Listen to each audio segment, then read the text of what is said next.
Silent Watcher. Prologue. Ethan had always been fascinated by urban legends, so when he heard about the abandoned Ravenwood Motel, he knew he had to visit. The motel had been shut down for over 20 years after a series of mysterious disappearances. Travelers who checked in never checked out. Their belongings remained in the rooms, but they were gone. The last known guest had written a chilling message on the mirror before vanishing. "He's watching. Don't turn around." Ethan thought it was just a story. He was wrong. Chapter 1. The Forbidden Room. Ethan arrived at Ravenwood Motel just before sunset. The building stood alone on a deserted highway, its neon sign flickering weakly. He pushed open the rusted front door and stepped inside. Dust covered everything. The air smelled of mold and decay. Ethan's flashlight flickered as he walked past the abandoned check-in desk.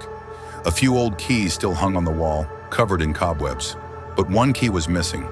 Room 306. It was the same room where the last disappeared guest had stayed.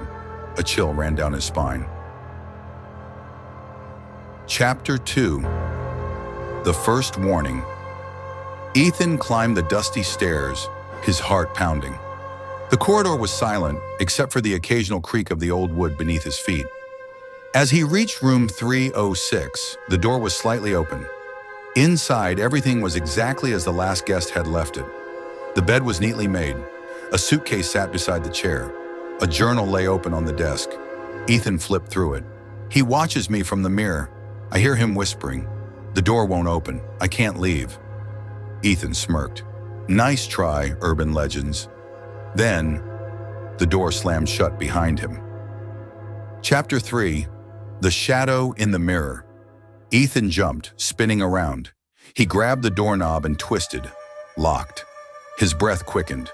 This wasn't funny anymore. Then he noticed the mirror.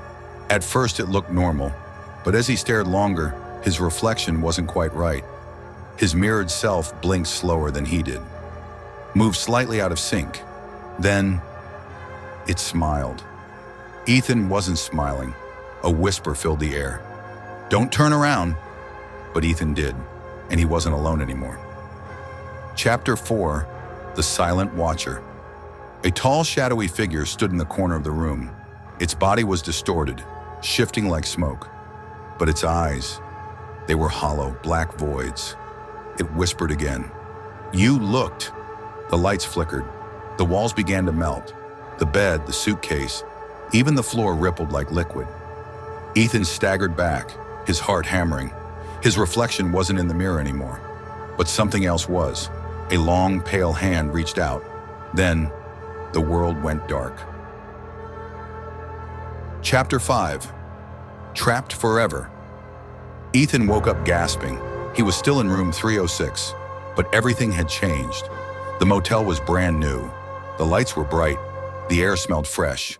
A knock came from the door. A young woman stepped inside. "Hey," she said, confused. "This is my room. Who are you?" Ethan opened his mouth to respond, but no sound came out. He turned toward the mirror, and there he was, trapped inside. The girl gasped, staring at her reflection. It wasn't hers anymore. It was Ethan's, watching, waiting for the next guest.